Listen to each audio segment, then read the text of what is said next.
اولاد کے لیے دعائیں پڑھیں گے.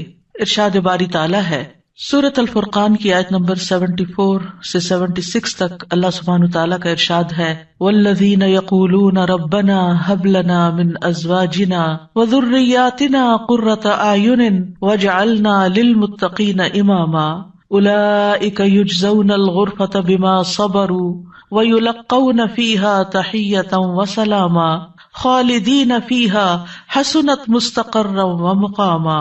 اور وہ لوگ جو کہتے ہیں اے ہمارے رب ہمیں اپنے ازواج اور اولاد کی طرف سے آنکھوں کی ٹھنڈک عطا فرما اور ہمیں متقی لوگوں کا امام بنا. یہی لوگ ہیں جو اپنے صبر کے بدلے جنت میں بالا خانے دیے جائیں گے اور وہ اس میں دعائے خیر اور سلام سے استقبال کیے جائیں گے. اس میں وہ ہمیشہ رہنے والے ہوں گے. کتنا اچھا ٹھکانہ اور کتنی اچھی قیام گاہ. اولاد کے لیے دعا مانگنا انبیاء اور اہل ایمان کا شیوا رہا ہے. ابراہیم علیہ السلام نے دعا کی تھی رب ھب لی من الصالحین، اے میرے رب مجھے نیک اولاد عطا فرما. اہل ایمان کی دعا اللہ تعالیٰ نے قرآن مجید میں ذکر کی ہے وَأَصْلِحْ لِي فِي ذُرِّيَّتِي، اور میری خاطر میری اولاد کی اصلاح کر دے. زکریا علیہ السلام نے دعا کی تھی فَهَبْ لِي مِن لَّدُنْكَ وَلِيًّا يَرِثُنِي وَيَرِثُ مِنْ آلِ يَعْقُوبَ وَاجْعَلْهُ رَبِّ رَضِيًّا. مجھے اپنے پاس سے ایک وارث عطا فرما جو میرا وارث بنے اور آل یعقوب کا وارث ہو، اور اے میرے رب اسے پسند کیا ہوا بنا، وہ ایسا ہو جس سے تو راضی ہو جائے، وہ پسندیدہ ہو. ابراہیم علیہ السلام نے دعا کی تھی رب اجعلنی مقیم الصلاۃ ومن ذریتی ربنا وتقبل دعا. اے میرے رب مجھے بھی اور میری اولاد کو بھی نماز قائم رکھنے والا بنا، اے رب میری یہ دعا قبول فرما. اہل ایمان ہمیشہ اپنی اولاد کے لیے دعا کرتے ہیں. سورۃ الفرقان کی جو آیات میں نے آپ کے سامنے پڑھی ہیں یہ عباد الرحمن سے متعلق آیات ہیں کہ رحمان کے خاص بندے، رحمان کے پسندیدہ بندے اللہ تعالیٰ سے دعا کرتے ہیں کہ ربنا ھب لنا من ازواجنا وذریاتنا قرۃ اعین، کہ اللہ ہمیں اپنی ازواج سے اور اپنی اولاد سے آنکھوں کی ٹھنڈک عطا فرما. یاد رکھیے یہ دعا ہر صاحب ایمان کا شیوا ہے.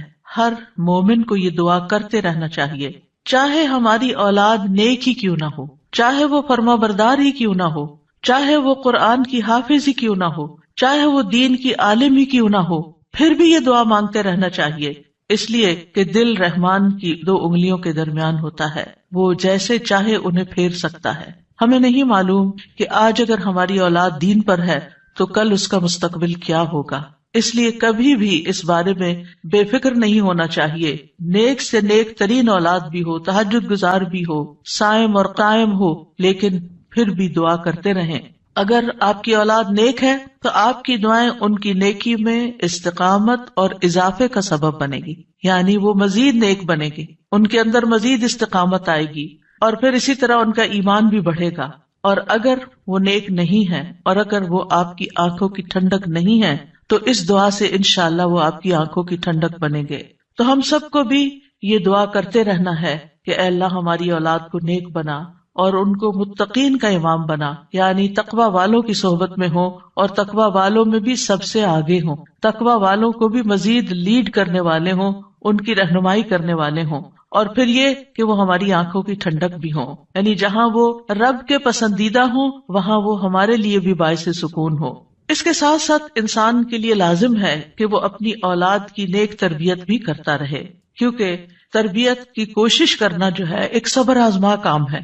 اسی لیے اس آیت کے بعد جو آیت آتی ہے اس میں صبر کرنے والوں کی جزا جنت میں غرفہ بتائی گئی ہے. عربوں کے ہاں گھر کے اندر جتنے بھی کمرے ہوتے ہیں ان میں سے سب سے بہترین کمرہ غرفہ کہلاتا ہے، یعنی سب سے اعلیٰ ترین درجہ. تو جنت میں بھی جب غرفہ کی بات ہے تو اس سے مطلب کوئی ہائی رائز بلڈنگ نہیں ہے، کیونکہ وہ ایک جگہ پر آتا نا کہ غرفات پر غرفات مبنیہ ہوں گے، تو اس سے مراد یہ ہے کہ جنت کے اعلیٰ ترین مقامات اللہ تعالیٰ ان کو عطا کرے گا جو صبر کے ساتھ تربیت بھی کرتے رہیں گے اور صرف اپنی تربیت اور اپنی کوشش کو کافی نہیں سمجھیں گے بلکہ اللہ تعالیٰ سے دعا بھی کریں گے. اور بہت دفعہ ایسا بھی ہوتا ہے کہ ہم تربیت میں پوری کوشش کر لیتے ہیں لیکن اس کا اثر اولاد میں نظر نہیں آتا. اولاد آپ کی ایکسپیکٹیشن پہ پوری نہیں اترتی، آپ جیسے ان کو دیکھنا چاہتے ہیں ویسے وہ نظر نہیں آتے. کیا ہم نوح علیہ السلام کی تربیت پہ کوئی شک کریں گے؟ ان کے 4 بیٹے تھے جن میں سے 3 بہترین بیٹے ثابت ہوئے، لیکن ایک بیٹا اپنے ہی راستے پر چل نکلا. تو اس میں انسان کی کوشش اگر ہو اور انسان کے بس میں ہو اولاد کی اصلاح، تو وہ سبھی کو سیدھا کر کے رکھ دے. لیکن یاد رکھیے، کوشش ہماری، دعا ہماری، اور اس میں اثر ڈالنے والا اور اس کو ہماری آنکھوں کی ٹھنڈک بنانے والا صرف اور صرف ہمارا رب ہے. اس لیے مومن صرف اپنی کوششوں پہ بھروسہ نہیں کرتا، بلکہ وہ اپنے رب کو پکارتا رہتا ہے. اور پھر عام طور پر یہ ہوتا ہے کہ ہم اس دعا کو اپنی دعاؤں کا حصہ نہیں بناتے. ہاں، جب اولاد کی طرف سے کوئی تکلیف پہنچتی ہے، جب وہ ہماری کوئی بات نہیں مانتے یا ہمیں ناراض کرتے ہیں، تو پھر ہمیں خیال آتا ہے کہ ہمیں دعا کرنی چاہیے کہ ان کی اصلاح ہو جائے اور یہ سیدھے ہو جائے اور ہماری آنکھوں کی ٹھنڈک بن جائے. یاد رکھیے، یہ صرف اولاد کے بگاڑ کے وقت کی دعا نہیں ہے، بلکہ ہمیشہ یہ دعا کرتے رہنا چاہیے. اپنی روزمرہ زندگی کی خاص دعاؤں میں اس دعا کو شامل کر لیں. اپنی نمازوں میں، سجدوں میں، قبولیت کے اوقات میں اپنی اولاد کے لیے دعا کریں، کیونکہ اولاد انسان کی محبوب ترین چیزوں میں سے ہے. جن کو اللہ نے اولاد کی نعمت سے نوازا ہے، وہ اچھی طرح سمجھ سکتے ہیں کہ ہماری زندگی میں اولاد کا کیا مقام ہے. یعنی جب تک انسان والدین نہیں بنتا، ماں باپ نہیں بنتا، وہ اس بات کو سمجھ ہی نہیں سکتا کہ اولاد کیا چیز ہوتی ہے. کیونکہ انسان زندگی میں مختلف چیزوں سے محبت کرتا ہے، مختلف چیزوں کے ساتھ انسان کا لگاؤ ہوتا ہے، مختلف کام یا مختلف چیزیں اس کو پسند آتی ہیں. لیکن جب ایک عورت ماں بنتی ہے، ایک مرد جو ہے وہ باپ بنتا ہے، تو اس کے بعد اس کی زندگی میں جو تبدیلی آتی ہے، اس کے بعد اس کی زندگی کے اندر جو خوبصورتی آتی ہے، اس کے بعد اس کی زندگی کا جو محور اور مرکز بن جاتا ہے، اور اس کی تمام توجہ کا مرکز جو چیز بن جاتی ہے، اور دن رات کی یہ ڈیوٹی 24/7 کی ہوتی ہے. یعنی باقی چیزوں سے تو آپ کسی وقت الگ بھی ہو سکتے ہیں، مگر یہ وہ رشتہ ہوتا ہے کہ جس سے آپ پھر مرتے دم تک الگ نہیں ہو سکتے، کیونکہ وہ آپ کے جسم کا ایک حصہ ہوتا ہے. اور اللہ تعالیٰ آپ کے دل میں ہر چیز سے زیادہ ان کے لیے محبت ڈال دیتا ہے، اور ان کی خوشی آپ کو خوش کرتی ہے اور ان کا دکھ آپ کو دکھی کرتا ہے. اس لیے انسان کو ہمیشہ اپنی دعاؤں میں یہ خاص دعا کرتے رہنا چاہیے، اور قبولیت کے اوقات میں بھی، کیونکہ اولاد سے ملنے والی آنکھوں کی ٹھنڈک اسی وقت ہوتی ہے جب اولاد سیدھے رستے پر ہوتی ہے، جب اولاد نیک ہوتی ہے، اچھے کام کر رہی ہوتی ہے، تو پھر ہی ماں باپ کی آنکھوں کی ٹھنڈک ہوتی ہے. اور اس دعا کے دوسرے حصے میں اپنے لیے دعا ہے کہ اللہ ہمیں متقین کا امام بنا. یعنی اولاد جو ہے، ہم اس کے ایک طرح سے امام ہوتے ہیں. جیسے حدیث میں آتا ہے نا، کلکم راعٍ وکلکم مسئول عن رعیتہ، تو ہر ایک ہم میں سے راعی ہے، ہر ایک لیڈر، ہر ایک ذمہ دار ہے. تو اللہ تعالیٰ ہمیں ماں باپ کی حیثیت میں ایسا رول ماڈل بنا کہ ہم متقی ہوں اور ہماری اولاد بھی متقی ہو. یعنی ہماری اولاد میں بھی نیکی ہو، اور پھر ہم نیکی کے ساتھ آگے ان کی رہنمائی کرنے والے ہوں. اور ویسے جنرل سینس میں دیکھیں تو اس میں انسان کو ایک ہائیسٹ مقام حاصل کرنے کی دعا یہاں سکھائی گئی ہے، اور وہ کیا کہ انسان ایسا انسان ہو کہ جسے دیکھ کر لوگ متقی بن جائیں. یعنی دوسرے لفظوں میں یہ کہ نیکیوں میں سبقت کرنے والے ہوں، نیکیوں میں آگے بڑھنے والے ہوں، تاکہ دوسرے لوگ بھی ہمیں دیکھ کر نیک بن جائیں. مثلاً اگر ایک مرد اول وقت میں مسجد میں جا کر نماز پڑھتا ہے تو اس کے بچوں پر اس کا کیا امپریشن ہوگا. یعنی اگر باپ ذمہ دار ہے تو بچے بھی دیکھ کر کہیں گے کہ ہاں ہمیں بھی یہی کام کرنا ہے، کیونکہ بچے ابتدائی زندگی میں خاص طور پر باپ کو، ماں کو بہت فالو کر رہے ہوتے ہیں. پھر اسی طرح اگر آپ کا پڑوسی آپ کو دیکھتا ہے، آپ کے کولیگز آپ کو دیکھتے ہیں کہ آپ کی توجہ سب سے زیادہ کس چیز کی طرف ہے، تو وہ بھی آپ کی دیکھا دیکھی نیکی کے کام میں آگے بڑھتے ہیں. آپ صدقہ کرتے ہیں اور کوئی آپ کو دیکھ رہا ہے، آپ کا مقصد نہیں دکھانا، لیکن کسی کو نظر آ جاتا ہے تو آپ کو دیکھ کر وہ بھی شروع کر دیتا ہے، تو آپ اس کے کیا بن گئے؟ امام. یعنی آپ لیڈ کر رہے ہیں، آپ آگے ہیں اور وہ آپ کو فالو کر رہے ہیں. تو ہمیں یہ دعا کرنی چاہیے اپنے لیے کہ اللہ ہمیں نیکی کے کاموں کا امام بنا، متقین کا امام بنا. تو یہاں ہم دیکھتے ہیں کہ یہ عباد الرحمن کی صفات میں سے ایک صفت ہے، اور وہ کہتے ہیں والذین یقولون ربنا ہب لنا. ہب کا لفظ جو ہے یہ ہبہ سے ہے، اور ہبہ کہتے ہیں بلا معاوضہ کوئی چیز دینا. یا رب ہم نے کچھ کیا نہیں، لیکن تو اپنے پاس سے ہمیں عطا فرما، اپنی خاص رحمت سے ہمیں یہ عطا فرما. من ازواجنا، ازواج کا لفظ جو ہے یہ زوج سے ہے. جن اور حیوانات، ان سب میں نر اور مادہ پایا جاتا ہے جو ہر ایک دوسرے کا زوج کہلاتا ہے. یعنی عورت کے لیے بھی یہ لفظ استعمال ہوتا ہے اور مرد کے لیے بھی استعمال ہوتا ہے. اگر مرد یہ دعا کریں گے تو اپنی بیویوں کے لیے کریں گے کہ ہماری بیویاں ہمارے لیے آنکھوں کی ٹھنڈک ہوں، اور اگر عورتیں یہ دعا کریں گی تو ان کے ازواج ان کے خاوند ہوں گے کہ ان کو ہمارے لیے آنکھوں کی ٹھنڈک بنا۔ اور ذریات سے مراد، ذریت جو ہے صرف اولاد نہیں ہوتی، اولاد کی اولاد بھی ذریت کہلاتی ہے، کیونکہ آپ نے دیکھا ہوگا کہ جب آپ اپنی اولاد کے لیے دعا کرتے ہیں اور وہ کسی قابل ہوتی، بڑی ہوتی، پھر ان کے بچے پیدا ہوتے ہیں تو بعض اوقات اپنے بچوں سے زیادہ بچوں کے بچے پیارے ہو جاتے ہیں، اور اگر وہ نیک بنتے ہیں تو ہمیں آنکھوں کی ٹھنڈک نصیب ہوتی ہے، اور اگر بچوں کے بچوں میں کوئی بگاڑ آ جائے تو آپ ایکولی دکھ اور تکلیف میں مبتلا ہو جاتے ہیں۔ تو اس لیے یہ بہت جامع دعا ہے کہ ہم صرف اپنے لیے نہیں، اپنے بچوں کے لیے نہیں، بلکہ اپنی نسلوں کے لیے دعا کر رہے ہوتے ہیں۔ تو ربنا ہب لنا من ازواجنا وذریاتنا، اور ذریات میں قرۃ اعین، آنکھوں کی ٹھنڈک۔ آپ کو معلوم ہے کہ آنکھیں ٹھنڈی بھی ہوتی ہیں اور گرم بھی ہوتی ہیں۔ آنکھوں سے جب آنسو بہتے ہیں، خوشی کے آنسو بہیں تو آنکھیں ٹھنڈی ہوتی ہیں، اور اگر غم کے آنسو ہوں تو آنکھیں گرم ہو جاتی ہیں۔ تو آنکھوں کی ٹھنڈک کا مطلب ہے خوشی، مسرت، اور پھر یہ کہ آنکھوں کی ٹھنڈک ہو تو انسان پرسکون رہتا ہے، نیند بھی سکون سے آتی ہے۔ کہ بچوں کی طرف سے اگر انسان کو بے فکری ہو کہ وہ اچھے کام کر رہے ہیں، اچھی جگہ پر ہیں، سیف ہینڈز میں ہیں، تو انسان کے بہت سے غم، دکھ، پریشانیاں ختم ہو جاتی ہیں، وہ بے فکر ہو جاتا ہے۔ اور پھر اسی طرح یہ ہے کہ جب آنکھوں کی ٹھنڈک ہوتی ہے تو انسان کے دل کو بھی قرار ملتا ہے، یعنی آنکھوں کی ٹھنڈک صرف آنکھوں تک نہیں رہتی، بلکہ آنکھوں سے انسان جو کچھ دیکھتا ہے وہ اس کے دل تک اتر جاتا ہے۔ ابن عباس کہتے ہیں اس سے مراد ان کی وہ اولاد ہے جو اللہ کی اطاعت کے کام کرے تاکہ دنیا اور آخرت میں انہیں آنکھوں کی ٹھنڈک نصیب ہو، یعنی جو بچے نیک ہوتے ہیں وہ ماں باپ کے لیے ان کی زندگی میں بھی خوشی کا باعث ہوتے ہیں، اور جب ماں باپ فوت ہو جاتے ہیں تو وہ ان کے لیے صدقہ جاریہ بن جاتے ہیں۔ اور پھر جب قیامت کے دن اٹھیں گے اور اولاد اور والدین کو اللہ سبحانہ تعالیٰ جمع کر دے گا اپنی جنتوں میں، تو یہ وہاں بھی ان کو دیکھ دیکھ کر خوش ہوتے رہیں گے۔ obviously جو بچے ماں باپ کے ساتھ نہیں جا سکیں گے، جو ماں باپ کا دین چھوڑ گئے یا ان کا راستہ چھوڑ گئے یا نماز روزہ چھوڑ گئے، تو پھر ظاہر ہے کہ وہ بچے چاہے دنیا میں کتنے بھی کامیاب کیوں نہ ہو، وہ آخرت میں ساتھ نہیں ہوں گے۔ تو اس لیے جب یہ دعا کرتے ہیں تو اس میں ان کی ہدایت اور صلاح کی دعا بھی آ جاتی ہے، یعنی یہاں اس دعا سے مراد صرف بچوں کا ظاہری حسن اور خوبصورتی اور ان کی دنیا کی کامیابیاں اور دنیا میں ان کا مال و دولت کمانا، یہ بھی ٹھیک ہے، خوشی کی بات ہوتی ہے۔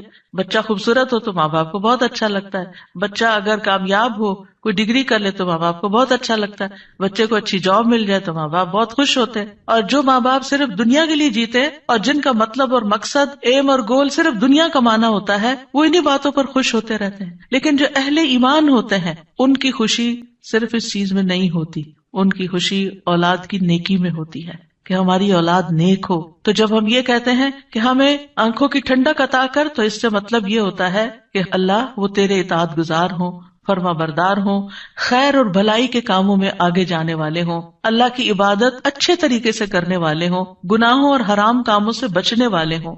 اور وجعلنا للمتقین اماما، کہ اللہ ہمارے ماتحت جتنے بھی لوگ ہیں وہ سب متقی ہوں، یعنی ایک طرف اولاد کے لیے دعا اور دوسری طرف ان لوگوں کے لیے جو ہمیں فالو کرتے ہیں یا جن کے اوپر ہم ذمہ دار بنائے گئے ہیں، کہ یا اللہ ان کے اندر بھی تقویٰ پیدا کر دے، یعنی ہماری اولاد تو نیک ہو، لیکن آپ کے ساتھ جو لوگ کام کر رہے ہیں، جن کے آپ ذمہ دار ہیں، مثلاً اگر آپ استاد ہیں اور آپ کے شاگرد ہیں، یا آپ ایک لیڈر ہیں، کمیونٹی لیڈر ہیں اور آپ کے بہت سے فالوورز ہیں، یا اسی طرح اور جو بھی کام آپ لیڈرشپ رول میں کرتے ہیں، تو یا اللہ جو لوگ آپ کی جو ٹیم ہے، یا اللہ اس کو بھی متقی بنا دے، اس کے اندر بھی اپنی محبت پیدا کر دے۔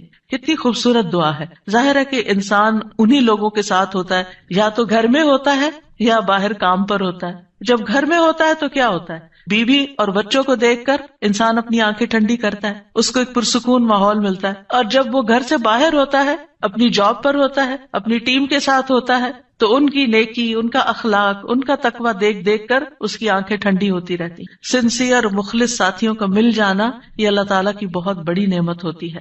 اور پھر آپ دیکھیے کہ یہ نہ صرف ان کے تقویٰ کی دعا ہے، بلکہ جو خود متقی بننے کی خواہش رکھتا ہوگا وہی چاہے گا کہ اس کی ساتھی اور اس کے ماحول کے لوگ اور اس کے آس پاس کے لوگ تقویٰ والے ہوں۔ اور یہ معنی بھی اس کا بنتا ہے کہ یا اللہ تو ہمیں اتنا تقویٰ عطا کر کہ ہم متقین کے امام بن جائیں، یعنی ان متقین میں سے بھی سب سے آگے ہو تقوی میں. للمتقین اماما، یعنی ہمیں ہدایت کا امام بنا، لوگوں کو ہم سے ہدایت حاصل ہو، گمراہی کا امام نہ بنے. کیونکہ اللہ سبحانہ تعالیٰ نے خوش بخت لوگوں کے بارے میں فرمایا سورۃ الانبیاء میں، وَجَعَلْنَاهُمْ أَئِمَّةً يَهْدُونَ بِأَمْرِنَا وَأَوْحَيْنَا إِلَيْهِمْ فِعْلَ الْخَيْرَاتِ وَإِقَامَ الصَّلَاةِ وَإِيتَاءَ الزَّكَاةِ وَكَانُوا لَنَا عَابِدِينَ. اور ہم نے انہیں ایسے پیشوا بنایا جو ہمارے حکم کے ساتھ رہنمائی کرتے تھے، اور ہم نے ان کی طرف نیکیاں کرنے اور نماز قائم کرنے اور زکوٰۃ ادا کرنے کی وحی بھیجی، اور وہ صرف ہماری عبادت کرنے والے تھے. تو اس سے کیا پتہ چلتا ہے کہ ہم نے انہیں ایسا پیشوا بنایا جو ہمارے حکم کے ساتھ رہنمائی کرتے تھے. یہ ہے متقین کے امام، کہ جو اللہ کی مرضی اور اللہ ہی کے دی ہوئی جو تعلیم اور ہدایت ہے اس کے مطابق لوگوں کو گائیڈ کرتے ہیں، صرف اپنی من پسند چیزوں یا اپنی طرف سے چیزیں ایجاد نہیں کرتے. اور اہل شقاوت بدبخت لوگوں کے بارے میں آتا ہے وَجَعَلْنَاهُمْ أَئِمَّةً يَدْعُونَ إِلَى النَّارِ، ہم نے ان کو ایسے امام بنایا جو لوگوں کو آگ کی طرف بلاتے ہیں، جیسے فرعون تھا، قارون اور اس طرح کے لوگ کہ لوگ ان کو فالو کرتے تھے اور وہ خود بھی آگ کی طرف جانے والے. جیسے فرعون کے بارے میں آتا ہے يَقْدُمُ قَوْمَهُ يَوْمَ الْقِيَامَةِ فَأَوْرَدَهُمُ النَّارِ، کہ قیامت کے دن وہ اپنی قوم کو لیڈ کر رہا ہوگا اور انہیں آگ میں لے جا کے گرائے گا. تو اس لیے بہت ضروری ہے کہ ہم خیر میں اچھا نمونہ بنے. اور ویسے بھی آپ دیکھیں کہ انسان کے امپریشنز ہوتے ہیں، انسان جو کچھ کرتا ہے، اچھا کرتا ہے یا برا کرتا ہے، اس کے آثار ہوتے ہیں. یعنی آپ اچھا کرتے ہیں اور آپ کو دیکھ کے جتنے لوگ خاموشی سے اچھا کر لیتے ہیں وہ سارے آپ کے آثار ہو گئے، اور ان سب کی نیکی آپ کی نیکی میں جمع ہو گئی. اور آپ کو دیکھ کر اگر کوئی شخص غلط ٹرینڈ اختیار کرتا ہے تو اس کی قباحت بھی آپ کے پلے میں پڑ گئی. تو متقین کا امام بننے کے لیے یاد رکھیے دو چیزیں بڑی اہم ہیں، ایک ہے صبر اور دوسرے ہے یقین. صبر اور یقین، یہ دو چیزیں ہوں تو یہ مقام حاصل کیا جا سکتا ہے. اللہ تعالیٰ فرماتے ہیں وَجَعَلْنَا مِنْهُمْ أَئِمَّةً يَهْدُونَ بِأَمْرِنَا لَمَّا صَبَرُوا وَكَانُوا بِآيَاتِنَا يُوقِنُونَ. اور جب انہوں نے صبر کیا تو ہم نے ان میں سے ایسے امام بنائے جو ہمارے حکم سے رہنمائی کرتے تھے اور وہ ہماری آیات پر یقین رکھتے تھے. یاد رکھیے ایک بچے کی تربیت صبر آزما کام ہوتا ہے، اور اس کے بارے میں ہوپ فل رہنا بھی بڑا ضروری ہوتا ہے. کیونکہ اگر ہم صبر کا دامن چھوڑ دیں اور یہ کہے کہ یہ تو ماننے والے نہیں اور یہ ہماری سنتے نہیں، ٹھیک ہے جو چاہے کریں، اور ان کو کھلی چھٹی دے دیں، تو وہ تو بگاڑ کی آخری حد کو پہنچ جائیں گے. آپ کھلی چھٹی دے دیں گے نہیں، آپ کو اچھے اخلاق کے ساتھ، رویے کے ساتھ وقتاً فوقتاً ان کی اصلاح کا کام کرتے رہنا ہے. اور یہ صبر آزما کام ہے. یعنی بعض اوقات آپ کا دل اندر سے کٹ رہا ہوگا، آپ شدید غصے کا شکار ہوں گے، شدید نفرت کا شکار ہوں گے ان کے کسی غلط کام پر، لیکن آپ اس کا ایسا اظہار نہیں کریں گے کہ جس سے وہ ہمیشہ کے لیے آپ کو خیر بات کہہ کے چلے جائیں اور آپ سے کٹ جائیں. کیونکہ آپ دیکھیں بہت سے بچے ایسے ہوتے ہیں جو ماں باپ کی نیگنگ سے اور ماں باپ کی بد اخلاقی اور بدسلوکی سے پھر وہ ہمیشہ کے لیے ان کو چھوڑ ہی جاتے ہیں. تو ایسا کوئی طریقہ اختیار نہیں کرنا کہ جس سے وہ دور ہوں، بلکہ محبت کے ساتھ. یعنی اگر ان کے اندر آپ دیکھتے ہیں کچھ چیزیں ایسی ہیں جو درست نہیں، تو محبت کے ساتھ اور صبر کے ساتھ دعائیں کرتے کرتے ان کی اصلاح کرتے جائیں. ہو سکتا ہے آپ اپنی زندگی میں نہ دیکھیں وہ دن جس کو آپ دیکھنا چاہتے ہیں، لیکن مرنے کے بعد آپ کو ان کی دعائیں پہنچ رہی ہوں، آپ کی وہ محنت ضائع نہیں جائے گی. تو لما صبروا، صبر کرنا بہت ضروری ہے. اور پھر یہ ہے کہ ان کی طرف سے جتنی بھی آزمائشیں آئیں، ان کی طرف سے جو تکلیفیں آپ کو پہنچے، کیونکہ جو بھی ماں باپ بنتے ہیں وہ سب جانتے ہیں کہ اولاد کی طرف سے بعض اوقات آنکھوں کی ٹھنڈک سے زیادہ تکلیفیں ہی پہنچتی. یعنی وہ آپ کا مقام نہیں سمجھتے جب تک وہ خود ماں باپ نہیں بنتے. ان کو سمجھ نہیں آتی کہ ماں باپ کا مقام کیا ہے اور ماں باپ کی تکلیف کیا ہے. لہٰذا ایسے تمام مواقع پر صبر سے کام لینا ہے. اور دوسرا یہ کہ یقین رکھنا ہے، بے یقینی سے دعا نہیں کرنی. یقین رکھنا ہے کہ اللہ میری دعائیں سنتا ہے اور وہ ضرور سنے گا. لم اکم بدعائک رب شقیہ، اے رب میں تجھ سے دعا مانگ کر کبھی بدبخت ہوا ہی نہیں، تو دعاؤں کا سننے والا ہے. ایسی دعا کرنے والوں کا انجام بہت بہترین ہے. اللہ تعالیٰ فرماتے ہیں اولئک یجزون الغرفۃ، ایسے نیک بندے جن کے اندر یہ صفات ہوں، جو یہ چاہتے ہوں کہ ان کی اولاد اچھی ہو جائے، ان کے ازواج، ان کی بیوی یا شوہر اچھا ہو جائے، اور پھر صبر کے ساتھ یہ سب کام کریں، تو پھر ان کا انجام بھی بہت اچھا ہے. اور وہ کیا ہے کہ جنت کا اعلیٰ ترین مقام، جیسا کہ سورۃ العنکبوت میں آتا ہے والذین آمنوا وعملوا الصالحات لنبوئنہم من الجنۃ غرفا تجری من تحتها الانہار خالدین فیہا نعم اجر العاملین الذین صبروا وعلی ربہم یتوکلون. اور جو لوگ ایمان لائے اور انہوں نے نیک کام کیے ہم انہیں ضرور ہی جنت کے اونچے گھروں میں جگہ دیں گے، یعنی بہترین مقام پر جگہ دیں گے جن کے نیچے سے نہریں بہتی ہیں. یعنی اوپر جب ہوتا ہے تو نیچے کا سین زیادہ بہتر نظر آتا ہے. ہمیشہ ان میں رہنے والے ہیں. دنیا میں آپ اگر کوئی ایسی جگہ پر کسی سی سائڈ پر کسی بہترین سینری اور گرینری کے مقام پر اونچی کسی ہائیسٹ فلور پر پینٹ ہاؤس خرید بھی لیں رہ بھی لیں، لیکن آپ کو ہر وقت دھڑکا لگا رہتا ہے کہ پتہ نہیں کب دنیا سے چلے جانا ہے، یا اگر رینٹ پر رہ رہے ہیں تو پتہ نہیں کب یہاں سے نکلنا پڑ جائے، تو آپ پوری طرح انجوائے نہیں کر سکتے.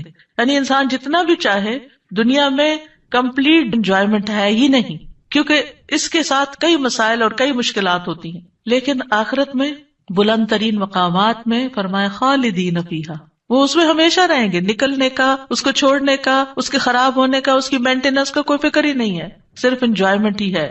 نعم اجر العاملین، لیکن یہ کس کو ملتا ہے؟ جو عمل کرتے ہیں، جو کام کرتے ہیں، جو محنت کرتے ہیں. کتنا اچھا اجر ہے عمل کرنے والوں کا. کون ہے وہ عمل؟ کیا دو عمل بتائے گئے؟ الذین صبروا وعلی ربہم یتوکلون، وہ جو صبر کرتے ہیں اور اپنے رب پر توکل کرتے ہیں، بھروسہ کرتے ہیں. اور اس کے علاوہ حدیث سے بھی اس مقام کو حاصل کرنے کی بات ہمیں پتہ چلتی ہے. نبی صلی اللہ علیہ وسلم نے فرمایا جنتی لوگ اپنے سے بلند کمرے والے کو، غرفہ والوں کو اپنے اوپر ایسے دیکھیں گے جیسے وہ دنیا میں چمکدار گہرے ستارے کو دیکھتے. اتنے بلند ہوں گے ان کے مقامات.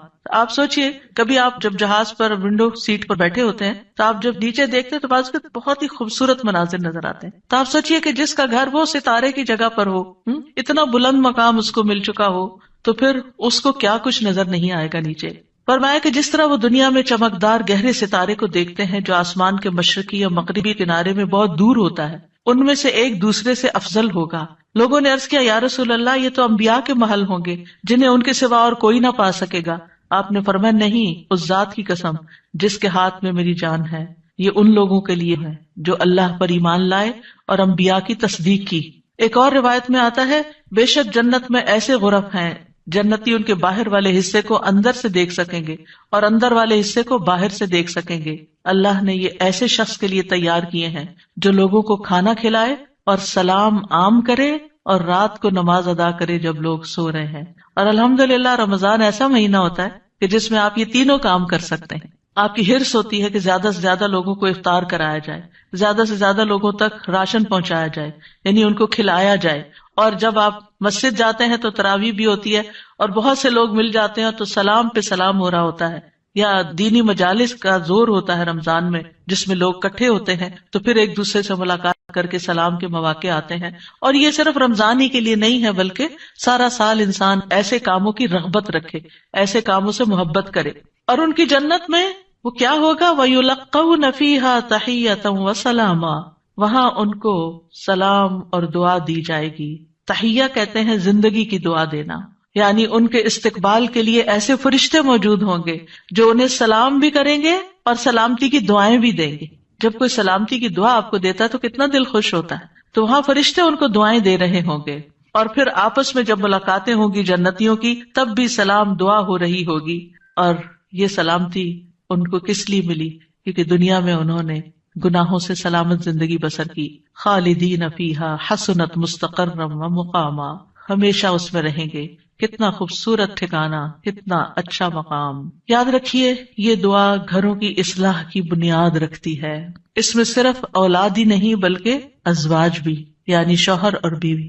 آج آپ دیکھیں کہ ہر دوسرے گھر کا یہ مسئلہ بنا ہوا ہے کہ گھر میں میاں بیوی کی لڑائیاں جاری ہیں. اس سے ایک دوسرے کے اندر ایک بے چینی، اداسی، پریشانی، کاموں میں رکاوٹ اور کتنی بے شمار خرابیاں. اور سب سے بڑی بات یہ کہ آپ اپنی اولاد کے لیے ایک بہترین نمونہ ہوتے ہیں. آپ صرف آپس میں نہیں لڑتے بلکہ اپنے بچوں کو ایک برا نمونہ پیش کر کے ان کی زندگیوں کو بھی جہنم بناتے ہیں. اور پھر آپ دیکھیے کہ کوئی اور انسان ناراض ہو جائے تو اس سے انسان کو اتنی تکلیف نہیں ہوتی، حتیٰ کہ اگر ماں باپ بھی ناراض ہوتے ہیں نا تو انسان اتنی پرواہ نہیں کرتا. لیکن اگر شوہر بیوی سے یا بیوی شوہر سے ناراض ہو تو انسان کے غم کی انتہا ہوتی ہے. کسی چیز میں دل نہیں لگتا، پریشانی چھا جاتی ہے اور ہر چیز بے مزہ ہو جاتی. چاہے خوبصورت ترین محل میں آپ رہتے ہو، خوبصورت ترین لباس آپ پہنتے ہو، بہترین کھانے آپ کھاتے ہو، لیکن اگر میاں بیوی کا آپس میں پیار نہیں ہے، آپس میں اتفاق نہیں ہے، آپس میں ایک دوسرے سے خوش نہیں ہے، تو زندگی کی کوئی خوشی نہیں ہوتی. تو اس لیے بہت ضروری ہے کہ اس دعا سے کام لیا جائے، اور جہاں کہیں تھوڑے بہت بھی پرابلمز ہیں وہ بھی انشاءاللہ حل ہو جائیں گے، اور جہاں بڑے مسائل ہیں اور جہاں مسائل نہیں بھی وہاں بھی یہ دعا پڑھی جائے تاکہ گھروں کے اندر ایک خوبصورتی آئے. یعنی اللہ تعالیٰ نے ہمیں منع تو نہیں کیا کہ دنیا میں ہم محبت سے زندگی نہ گزاریں، یعنی ہمیں دنیا میں بھی محبت چاہیے، آپس کی اتفاق اور پیار چاہیے. ایک محبت جو ہوتی ہے وہ انسان کی ضرورت ہوتی ہے، ایک دوسرے کی کیئر کرنا ایک ضرورت ہوتی ہے ہر انسان کی. اور اللہ سبحانہ تعالیٰ نے جوڑے بنائے کیوں ہیں؟ قرآن مجید میں اللہ تعالیٰ فرماتے ہیں وَمِنْ آيَاتِهِ أَنْ خَلَقَ لَكُم مِّنْ أَنفُسِكُمْ أَزْوَاجًا لِتَسْكُنُوا إِلَيْهَا وَجَعَلَ بَيْنَكُم مَّوَدَّةً وَرَحْمَةً إِنَّ فِي ذَلِكَ لَآيَاتٍ لِقَوْمٍ يَتَفَكَّرُونَ. اور اس کی نشانیوں میں سے ایک یہ ہے کہ اس نے تمہاری ہی جنس سے تمہارے جوڑے پیدا کیے یا بیویاں پیدا کی تاکہ تم ان کے پاس سکون حاصل کرو، اور تمہارے درمیان محبت اور رحمت پیدا کر دی.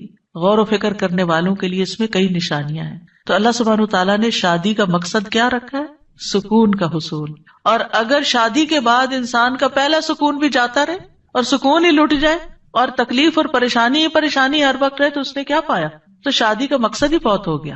ٹھیک ہے، شادی کے اور بھی کئی مقاصد ہو سکتے ہیں، لیکن سب سے بنیادی اور اول مقصد اللہ تعالیٰ نے کیا رکھا ہے اس رشتے کے اندر؟ ایک دوسرے سے سکون، مودت اور رحمت. ایک دوسرے سے محبت بھی کریں اور ایک دوسرے پر رحم بھی کریں، ایک دوسرے کی کیئر کریں، ایک دوسرے کا خیال رکھیں، ایک دوسرے کی ضرورت کو پہچانیں. صرف خود غرضی نہ ہو کہ میری مرضی، میرا مقصد، میرا مطلب اور میں جو چاہوں صرف وہ ہو میرے پاس. نہیں، یہ بھی دیکھنا ہوگا کہ دوسرا کیا چاہتا ہے. اور جن کپلز کو یہ سمجھ آ جاتی ہے کہ دوسرے کی خواہش کیا ہے اور وہ دوسرے کی خواہش کو پورا کرنے کی کوشش کرتے ہیں تو لازماً دوسرا بھی پھر ان کی خواہش پوری کرتا ہے اور ایک خوشگوار زندگی وجود میں آتی ہے. اسی طرح اللہ تعالیٰ نے سورۃ النحل میں بھی فرمایا وَاللَّهُ جَعَلَ لَكُم مِّنْ أَنفُسِكُمْ أَزْوَاجًا وَجَعَلَ لَكُم مِّنْ أَزْوَاجِكُمْ بَنِينَ وَحَفَدَةً وَرَزَقَكُم مِّنَ الطَّيِّبَاتِ أَفَبِالْبَاطِلِ يُؤْمِنُونَ وَبِنِعْمَةِ اللَّهِ هُمْ يَكْفُرُونَ. اور اللہ نے تمہارے لیے تمہارے نفسوں سے بیویاں پیدا کی اور تمہارے لیے تمہاری بیویوں سے بیٹے اور پوتے پیدا کیے. یعنی اللہ نے ان سے تمہیں اولاد دی اور اس نے تمہیں پاکیزہ چیزوں سے رزق عطا کیا. کیا پھر بھی وہ باطل پر ایمان لاتے ہیں اور اللہ کی نعمت کا انکار کرتے ہیں، یعنی اللہ تعالیٰ کی نعمتوں کی ناشکری کرتے ہیں؟ تو یاد رکھیے کہ گھروں کی اصلاح کا انحصار ازواج کی اصلاح پر ہے، آپس کے اتفاق پر ہے، اور اولاد کی اصلاح سے پہلے ازواج کی اصلاح کی بات ہے. ابن علان کہتے ہیں کہ یہ دعا یعنی ازواج کے بارے میں شروع ہوتی ہے، کیونکہ اگر ازواج کی اصلاح ہو تو اولاد کی اصلاح ہوتی ہے. یعنی شوہر یا بیوی کی اصلاح ہو جائے، وہ ایک دوسرے کے لیے آنکھوں کی ٹھنڈک ہو، تو اولاد خود بخود آنکھوں کی ٹھنڈک ہوتی چلی جائے گی. اور آنکھوں کی ٹھنڈک سے مراد یہ نہیں ہے صرف کہ ایک شوہر اپنی بیوی کو زیادہ خوبصورت دیکھے یا تندرست دیکھے، بلکہ اس حال میں دیکھے کہ وہ اللہ کی فرما بردار ہو. کیونکہ ایک حدیث میں آتا ہے کہ دنیا متاع ہے اور دنیا کی سب سے بہترین متاع نیک بیوی ہے. یعنی دنیا میں جتنی بھی نعمتیں ہیں ان میں سے سب سے بڑی نعمت ایک مرد کے لیے کیا ہے؟ ایک نیک بیوی ہے، ایک اچھی بیوی ہے. اور نیکی صرف نماز روزے کا نام نہیں ہوتی، نیکی اچھے اخلاق کا نام ہوتی ہے. ایک اور حدیث میں آتا ہے نا کہ جب ایک عورت 5 وقت کی نماز پڑھے، رمضان کے روزے رکھے اور اپنے شوہر کی اطاعت کرے، جب وہ اس کو دیکھے، اس کو خوش کر دے، تو وہ جنت کے جس دروازے سے چاہے داخل ہو جائے. یعنی اس تعلق کی بہتری اور خوبصورتی کا اتنا زیادہ اہتمام کیا گیا ہے. اور پھر آپ دیکھیں کہ متقین کا امام بننے کے لیے انسان کو پہلے گھر میں اچھا امام بننے کی ضرورت، یعنی گھر سے باہر آپ اسی صورت میں اچھے امام بن سکتے ہیں جب آپ گھر کے اندر خوبصورتی لاتے ہیں اور اس کے لیے کوشش بھی کرتے ہیں. دیکھیے کچھ رشتے ہمیں اللہ کی طرف سے بنے بنائے مل جاتے ہیں، جیسے ماں باپ کا رشتہ ہے. ماں باپ سے آپ کو انکنڈیشنل لو ملتا ہے. آپ اچھا کریں، آپ برا کریں، آپ ان کو خوش کریں، آپ ان کو ستائیں، آپ ان کے قریب ہوں، آپ ان سے دور ہوں، وہ آپ سے محبت کرتے ہی رہیں گے. آپ زندہ ہوں، آپ مر جائیں، ہر صورت میں محبت کرتے ہیں. آپ نے دیکھا ان ماؤں کو جن کا کوئی بچہ فوت ہو جائے تو وہ زندہ کو بھول کے اسی کو یاد کرتی رہتی ہیں جو چلا گیا ہے. قریب ہو تب بھی محبت کرتے ہیں، دور ہو تب بھی محبت کرتے ہیں. ماں باپ کی محبت انکنڈیشنل، لیکن ازواج کی محبت کنڈیشنل ہوتی ہے. اگر آپ اچھے اخلاق کا مظاہرہ کریں گے، اچھے انسان بن کر رہیں گے تو آپ کی محبت بڑھتی جائے گی. لیکن اگر آپ اپنے اخلاق کو کھو دیں گے تو پھر اس محبت میں کمی آنی شروع ہو جائے گی. تو کچھ رشتے بنے بنائے ہوتے ہیں اور کچھ کو بنانا پڑتا ہے، ان کی مینٹیننس کرنی پڑتی ہے. یاد رکھیے شادی جو ہے یہ انبیاء کا طریقہ ہے، نیک لوگوں کا طریقہ ہے، ہمارے دین کا شعار ہے. نکاح جو ہے وہ نصف ایمان ہے، یعنی ہمارے دین میں کرسچینٹی کی طرح یہ نہیں ہے کہ آپ شادی نہیں کریں، آپ نن بن جائیں، آپ فقیر بن جائیں اور آپ زیادہ نیک ہیں. نہیں، آپ شادی کر کے زیادہ نیکی کما سکتے ہیں. یعنی اسلام جو ہے وہ فطری ضروریات کو مد نظر رکھتا ہے. اللہ تعالیٰ فرماتے ہیں یقیناً آپ سے پہلے بھی ہم نے کئی رسولوں کو بھیجا اور ہم نے ان کے لیے بیویاں اور اولاد بنائی. یعنی پیغمبر بھی بیویوں والے اور اولادوں والے تھے.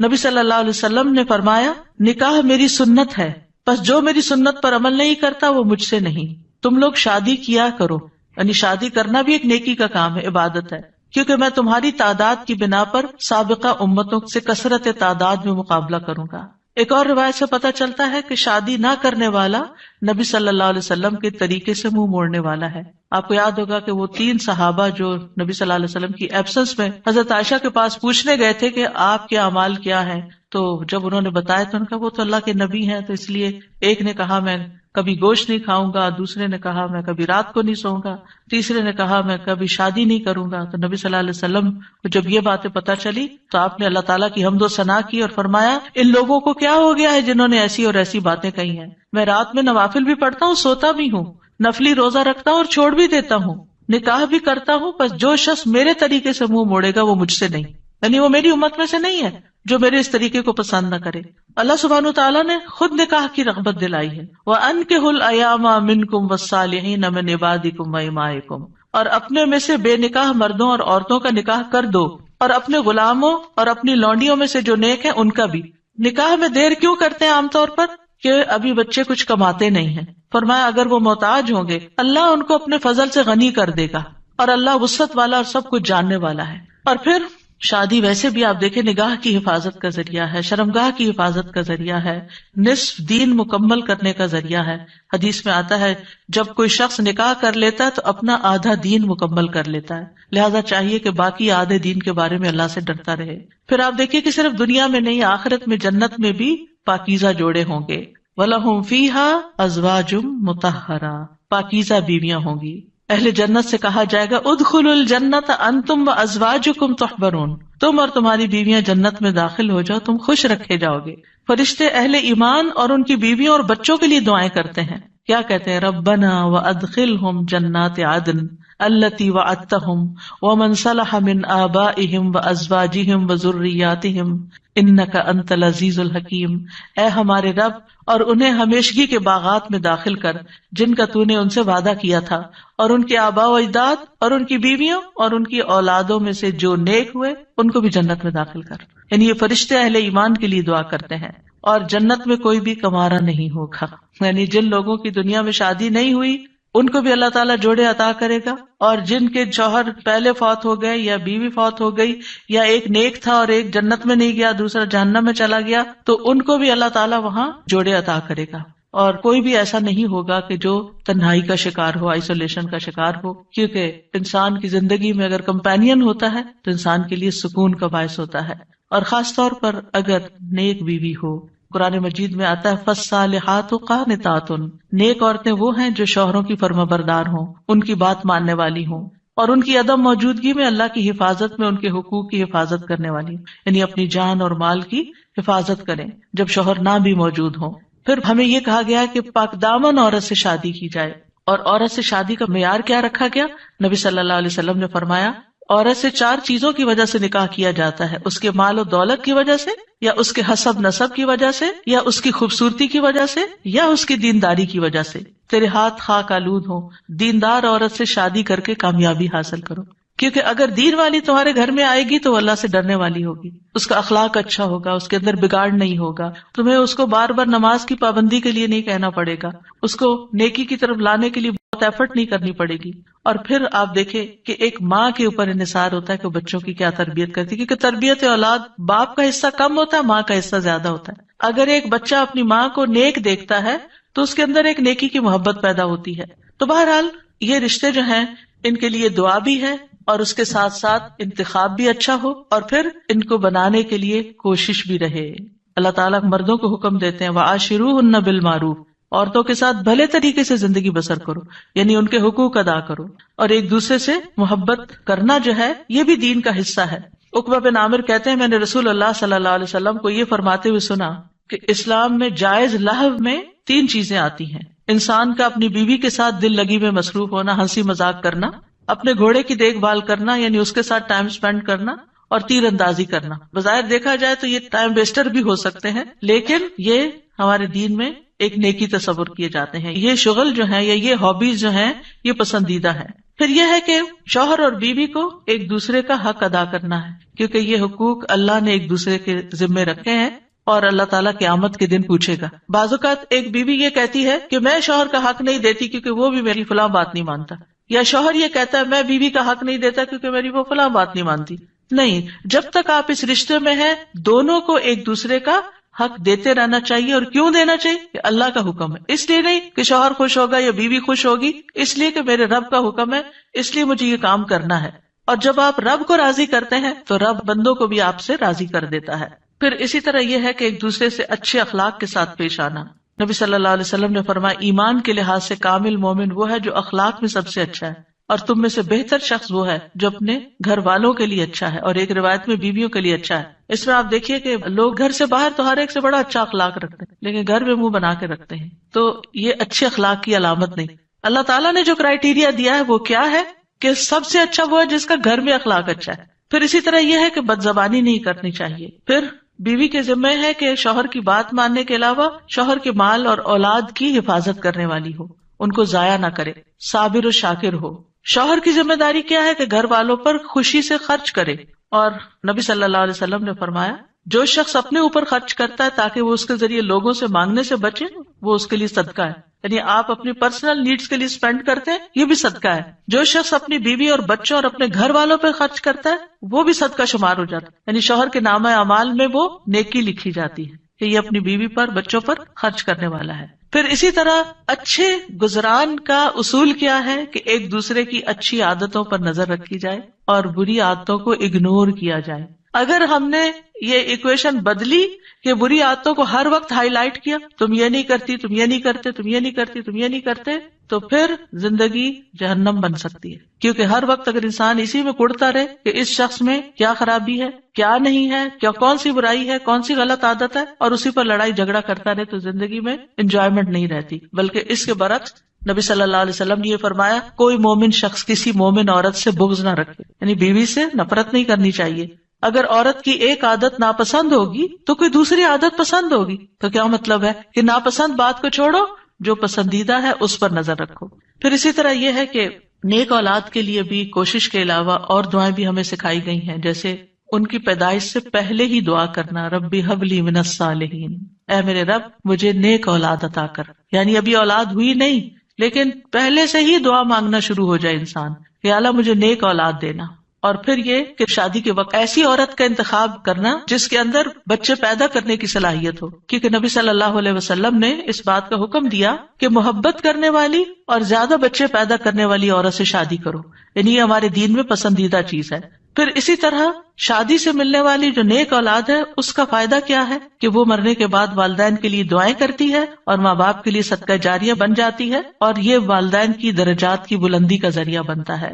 جہاں تک اولاد کی تربیت کا تعلق ہے تو اولاد کے بارے میں سوال ہوگا، یعنی ماں باپ دونوں سے پوچھا جائے گا کہ انہوں نے ان کی تربیت میں کیا کوشش کی۔ پھر اسی طرح اولاد کا پہلا حق کیا ہے؟ حدیث میں آتا ہے نبی صلی اللہ علیہ وسلم نے فرمایا اپنے نطفوں کے لیے اچھی عورت کا انتخاب کرو، یعنی نیک عورت کا انتخاب کرو، اور دین میں ہم پلہ عورتوں سے نکاح کرو اور ہم پلہ مردوں کو اپنی بیٹیوں کا نکاح کر کے دو۔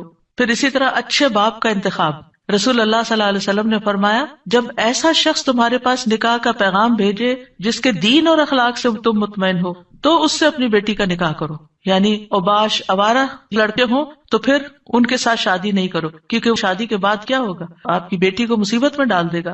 فرمایا اگر ایسا نہیں کرو گے تو زمین میں فتنہ اور زبردست فساد برپا ہوگا، یعنی پھر فساد ہی فساد، بگاڑ ہی بگاڑ۔ پھر اسی طرح ولادت سے پہلے شیطان سے حفاظت کی دعا سکھائی گئی کہ جب شوہر بیوی ایک دوسرے سے ملیں تو دعا پڑھیں، جیسے حضرت مریم کی والدہ نے دعا پڑھی تھی وَإِنِّي أُعِيذُهَا بِكَ وَذُرِّيَّتَهَا مِنَ الشَّيْطَانِ الرَّجِيمِ۔ کتنی خوبصورت دعا ہے کہ اللہ میں اس بچی کو بھی اور اس کی آئندہ آنے والی ذریت کو بھی تیری پناہ میں دیتی ہوں شیطان سے بچا کر۔ پھر یہ کہ بچوں کو سب سے پہلے توحید سکھانی چاہیے، بچپن سے ہی بچوں کے اندر اللہ کا ڈر پیدا کرنا چاہیے، دین کی تعلیم سیکھنے میں رغبت دلانی چاہیے، اچھے اخلاق کی تعلیم دینی چاہیے،